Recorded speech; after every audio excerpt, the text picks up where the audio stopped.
There was a really great video released called Who's the Beatdown? And it was specifically talking about a trading card game, but I'm going to apply the concepts to League because it's a concept that can be applied to all kinds of different games, sports, and it's more or less just a strategy concept. And it's become really important in that community, but it has a lot of applications when it comes to League. And so I want to talk about it and its importance.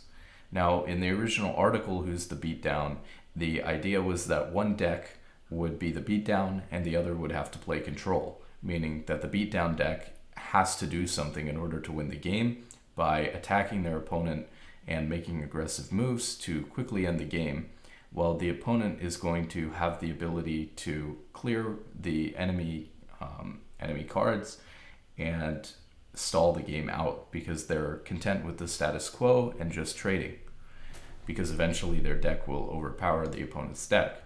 We can apply the same concepts to League, and the first thing we should start is with drafting and champion select. Certain team compositions are forced to be the beatdown deck, whereas other team compositions are forced to be control. So, for example, certain champions are going to tend to be more control, whereas other champions are going to have to be the beatdown. And a great example of this would be scaling champions such as Kassadin, Victor, we see Jax here. These champions scale really well. Gangplank would be another great example, Jinx. These champions scale really well, and so they're content with the status quo of the game as long as they can scale up and win the game later. So they don't have to take any aggressive action early in the game. They don't have to do anything other than farm, because eventually they're going to overpower their opponents and win the game just through maintaining the status quo, as long as they don't give their opponent too much of an advantage. Other champions, like Draven would be a great example, that are early game focused have to be the beatdown, because they have a limited timer that they're working on before the champions on the enemy team inevitably overtake their power and become stronger at winning the game. And so in order to win a game when you're playing Draven, you get extra power early, but as a result, because you're weaker later, and that's the way that the champion is balanced, you have to win the game early, or at least give yourself the ability to win the game somewhat later on through a win condition like Dragon. Now, there was a response video to this by a professional Magic the Gathering player, and he expounded on this further by saying that what really happens as well is sometimes in the game, Who's the Beatdown is not just about picking champions, for example, in our game. It's not just about the characters you're playing and the team composition you have and drafting, which in that game would be like your deck that you choose. It's also about what happens in the game, and situations in the game can change who's the beatdown. So for example, in League, the question of who's the beatdown can also change depending on the state of the game. So for example, imagine that you are playing a team that is control, and you're playing, like a Kassadin, a Jinx, and a Gangplank versus more early game champions. Of course, it's fairly obvious in that situation that you are the control and that they are the beatdown, and that you need to stall the game out and maintain the status quo without giving your opponent too much of an advantage that allows them to win the game. But what happens with things like Dragon Soul? Some Dragon Souls can make it nearly impossible to win the game, even if you have better late game scaling. And so we can see that in a game of League of Legends, if the team with Draven and these early game champions ends up getting 2 or 3 dragons, the pressure starts to shift towards the team that was playing control, and that team now has to contest and fight over dragons, even though they don't want to fight and they want to just farm and scale.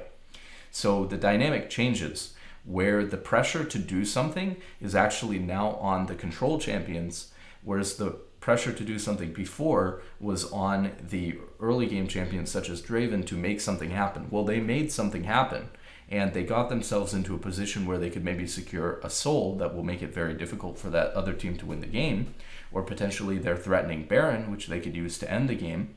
And as the control players, you have to decide whether you're going to switch and now become the beatdown and make some proactive moves and engage a fight even though you'd rather not engage a fight and let the game go on longer. And now all of a sudden you have to be the beatdown in order to prevent them from getting the dragon. So you'll see this all the time, of course, in League, where sure, one team is used to letting the other team engage on them and then counter-engaging and winning a fight, or they just don't want to fight at all and they want to scale, or they want to split push, or they don't want to take 5-on-5s. But now all of a sudden they're forced to, because the other team is about to take a Baron or a Dragon that is important. So we can see that dynamic playing out. The other thing is that control champions aren't just champions that scale later into the game. As I mentioned, control champions can also be champions that prefer the enemy team to run into them instead of engaging themselves. So my main champion that I play, Braum, is a great example of this as well. Because with a champion like Braum, you're actually stronger if the enemy team just runs into you than if you're trying to chase down your opponent. And so you're not really trying to engage on the opponent with a champion like Braum. You're better off peeling back and disengaging. Same thing with mid lane champions like Orianna and Victor. While those champions scale kind of well, they're also control champions that prefer the enemy team to be running into you. So if you're in that situation, you could even be playing an early game champion, but you prefer the enemy team to be running into you as opposed to engaging on them.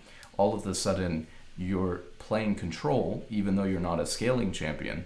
And if the same situation can occur, you have to become the beatdown if the dragon is being contested, or if the Baron needs to be contested and you can't afford to give that up, or you'll lose the game.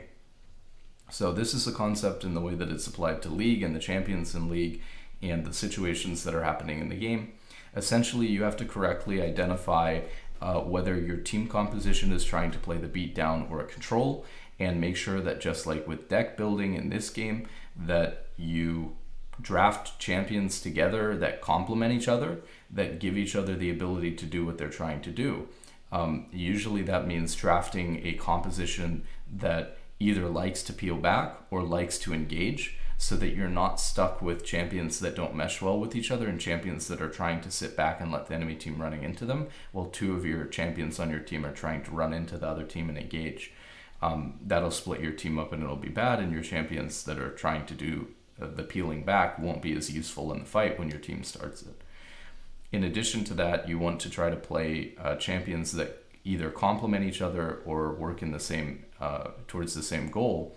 So for example, you could draft an early game champion with late game champions, trusting that the early game champion will actually carry you through the earlier part of the game and allow you to get to the part of the game where you're able to be stronger because of scaling. So for example, it would be probably viable to draft an early game champion to carry you through that early game, but then late game champions in other roles, and use that early game champion and put resources into them early so that those other champions actually can survive long enough into the game to scale. So you just want to complement each other like that in champion select. And while that can be hard to do in solo queue, it's certainly something that should be expected of pro teams and pro play. The other thing is that, of course, that dynamic changes throughout the game, and usually it gets changed throughout the game based on the situations that are occurring and how serious those situations are as far as a threat to you losing the game.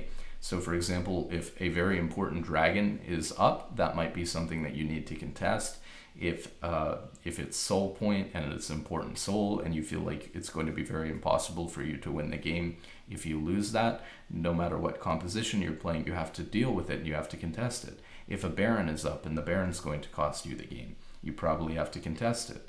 If your inhibitor is going to go down and that's going to prevent you from winning the game, then you're going to need to contest that. If they're obviously the most classic example is no matter what type of champion or composition you're playing, you're going to have to do something and be the beatdown and be the aggressor if they're about to come into your base and finish the game off by killing the Nexus. And so there are all these different objectives in the game that can threaten your ability to continue to play the game and your survival in the game. And so no matter what champions, no matter what composition you're playing, you have to become the beatdown. So that's the concept when it applies to League.